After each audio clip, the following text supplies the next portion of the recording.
Kasama ko si Eliza. Ayan, habiki kami. Kasi it's Sabado. Sabado ngayon.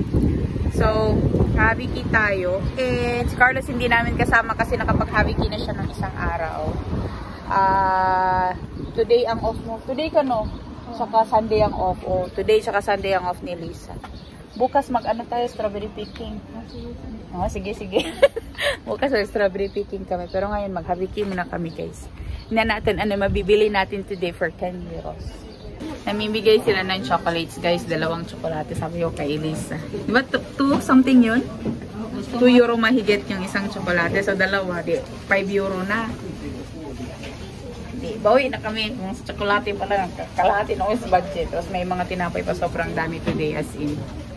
Tingnan nyo guys, sobrang daming tinapay oh.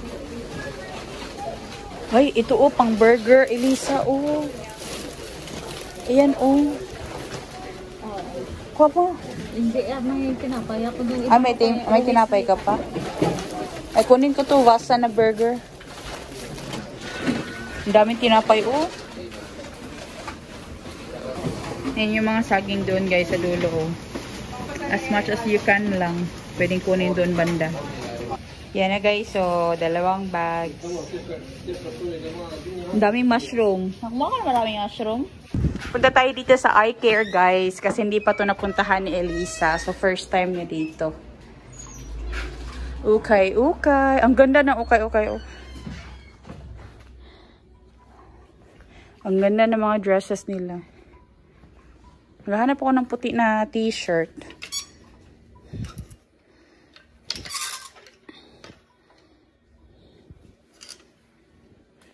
Sabi ko kay Elisa, itong shoes na suot ko dito ko binili.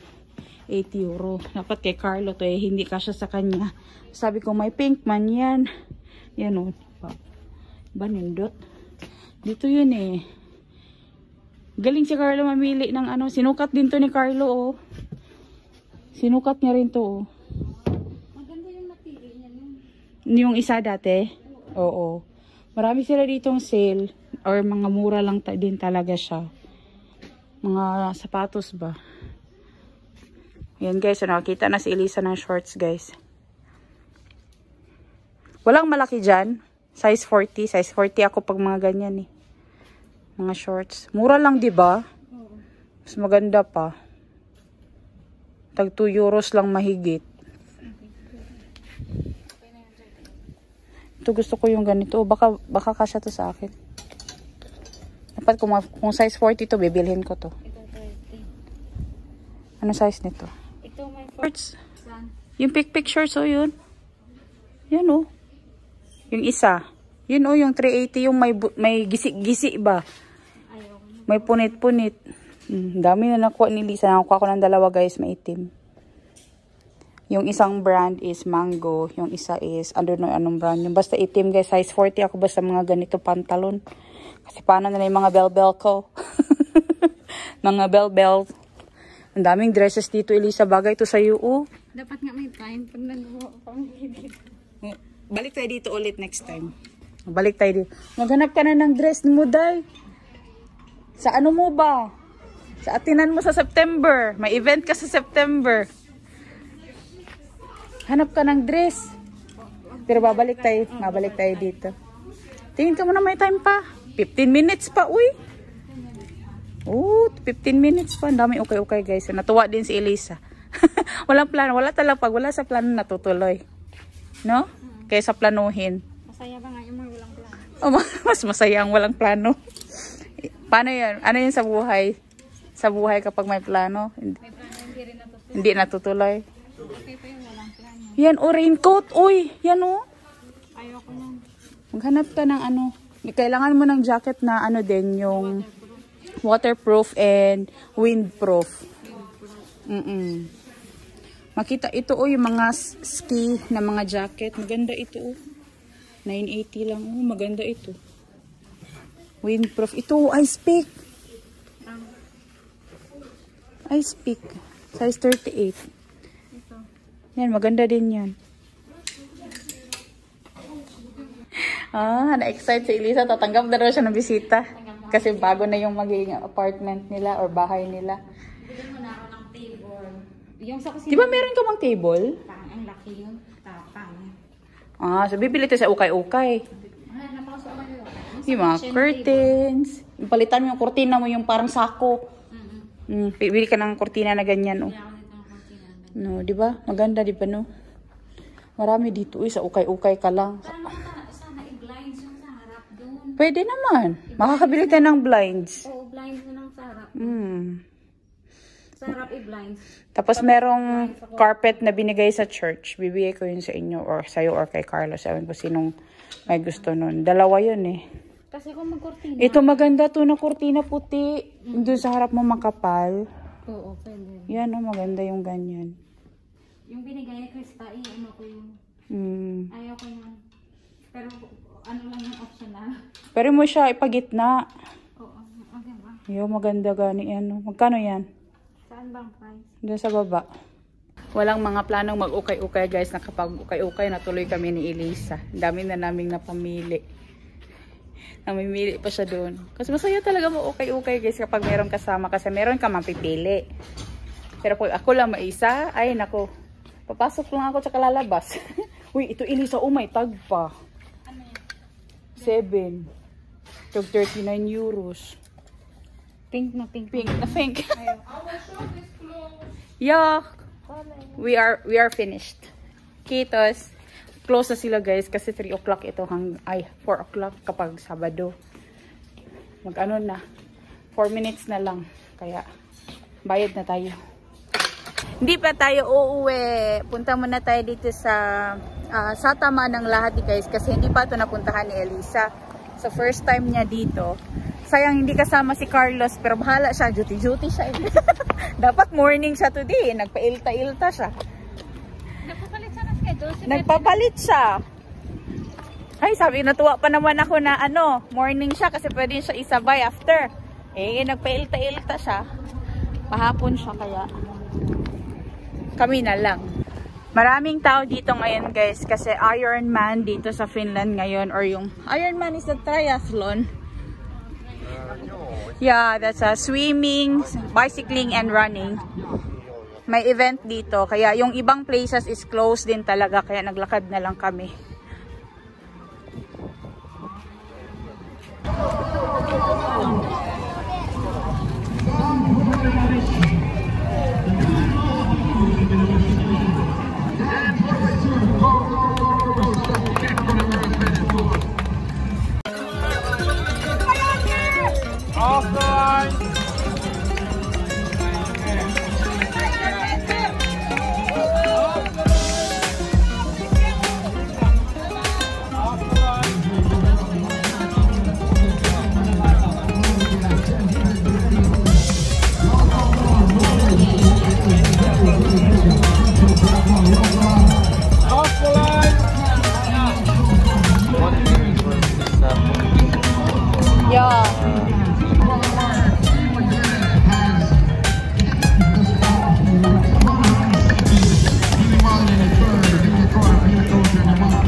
Sobrang daming tao guys dahil sa Ironman. So dito magsa-start yung running na naman. I mean yung bicycle. Galing after nila mag-swim doon sa lake.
Meillä olisi tässä 5 urheilijaa enää.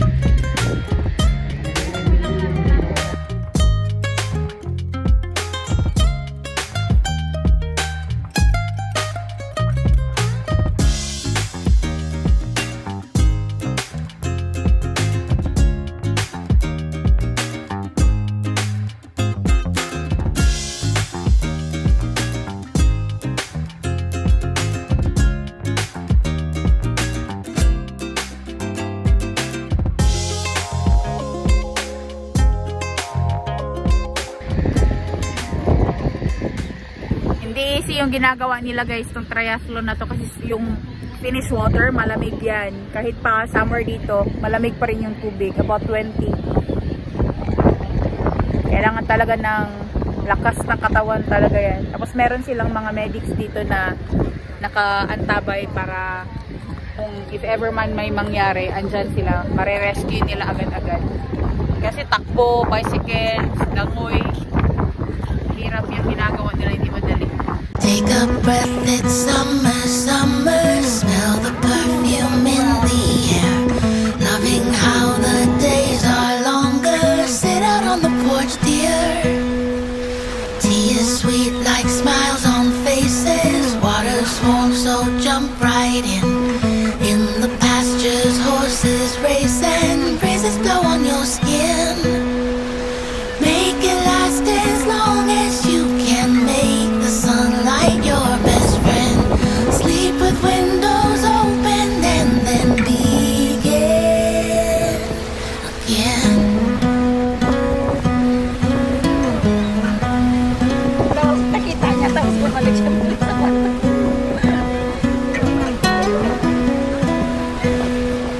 Take a breath, it's summer, summer.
Nandito na nga kami sa bahay guys and medyo bibilisan natin to. Madali lang to guys kasi konti lang naman tong mga pinamili ko doon sa Haviki. Kasi ang purpose lang talaga na nag-Haviki ako is para makapag-Haviki si Elisa.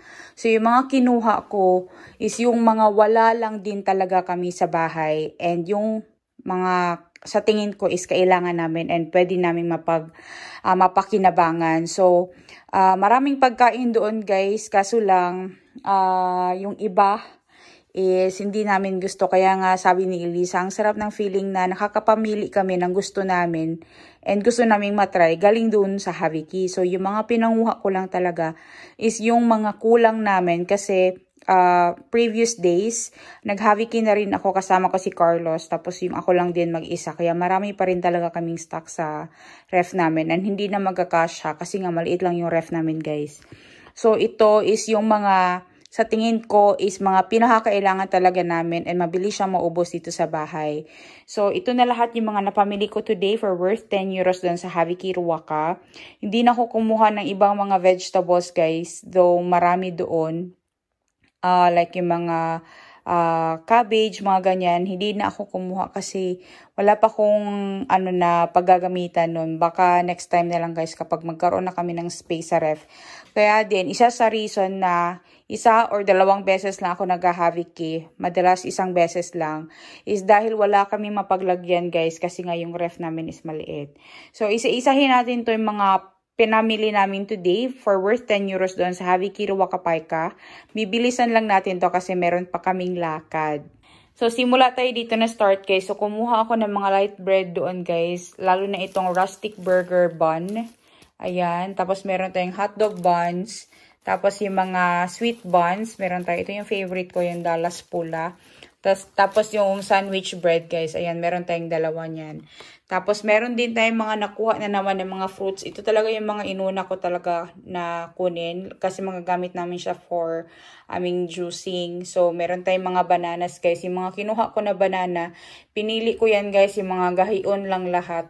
Kasi marami doon na banana. Pero yung iba kasi guys is medyo lata-lata na rin yung ibang side niya ba. Kaya ito, pinislit-pislit ko pa talaga yan nung aking pinili.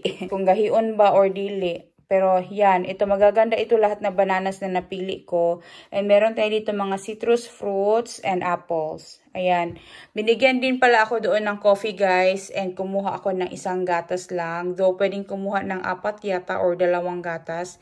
Pero yan lang ang kinuha ko kasi nga meron pa kami sa ref.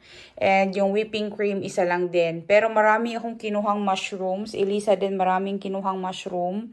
Ito yung mushroom na puti guys. Sobrang ganda pa ng mushroom pero nasa Haviki na siya. Napakasayang, 'di ba? So marami akong kinuha nito kasi kapag niluto mo itong mushroom guys, mag-shrink naman yan siya. So parang wala lang din. Ayan. So marami tayong mushroom guys. Meron tayong 6 na boxes ng Finnish white Herkosieni. And meron din tayo ditong isa na for grilling. Siguro ito is, if-fill ko ito ng cream cheese. And irarap natin ng bacon kasi meron ako doon sa ref. Tapos meron din tayo ditong smoky barbecue na tinapay. So kakainin ko to for dinner mamaya or si Nico. And meron tayong isang paprika.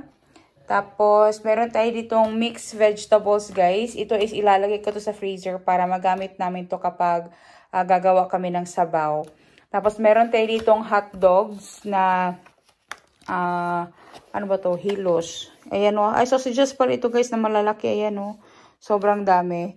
Ayan. So, for grilling ito, pwede din yan siya for pan frying. Tapos, meron tayo ditong hunaya pade to kanale.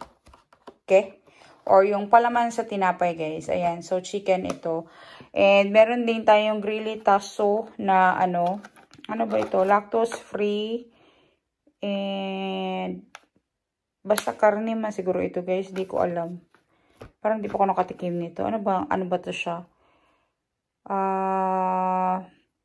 Yauhe liha pihiwi or yung giniling siya guys na para siyang ginawang steak size. Ayan o.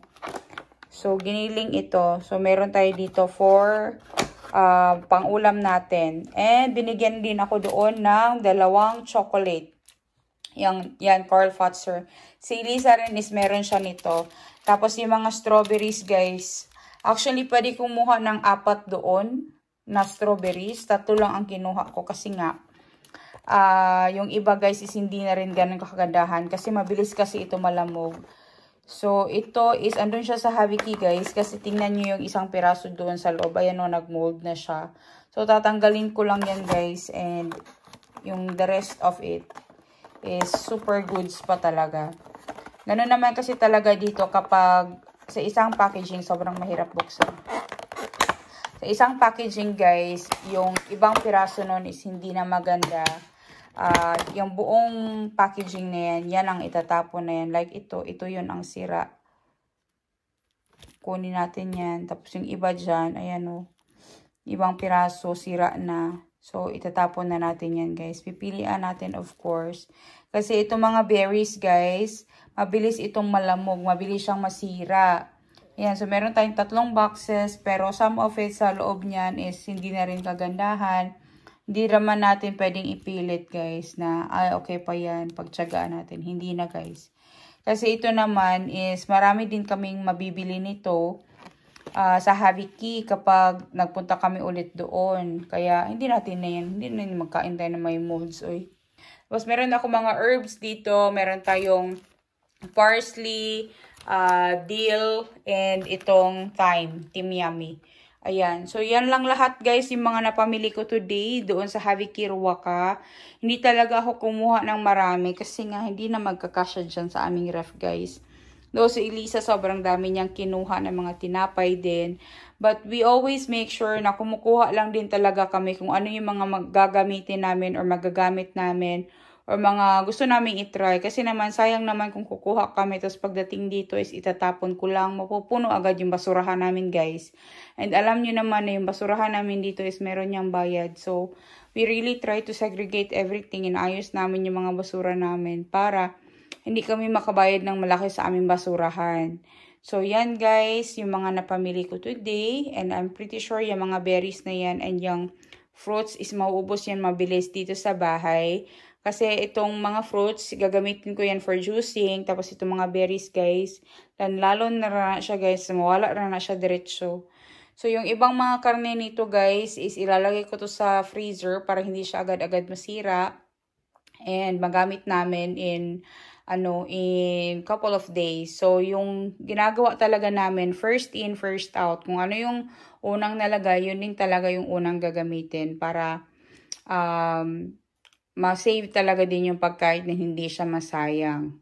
Ganyan kaganda yung mga mushrooms natin, guys. Uy, grabe kaputi pag yun nila anti-mushroom. Hindi ko alam bakit siya andun sa Haviki, pero nasa Haviki na siya, guys. And thank goodness na nasa Haviki na siya kasi napakinabangan natin, diba? Ayan. Abangan nyo, guys, yung mangyayari sa amin sa mga next video kasi meron kami exciting na gagawin nila Nico and Eliza. Actually, kaya ako nagmamadali.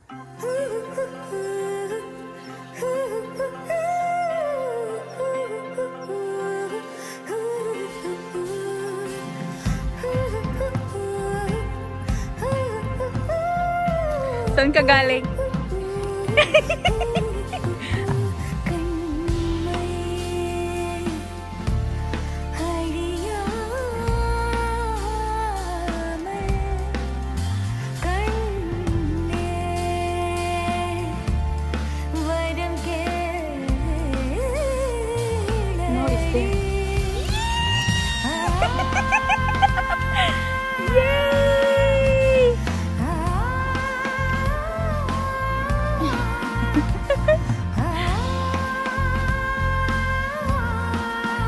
Ano feeling mo, Day? First time mo nag-fishing?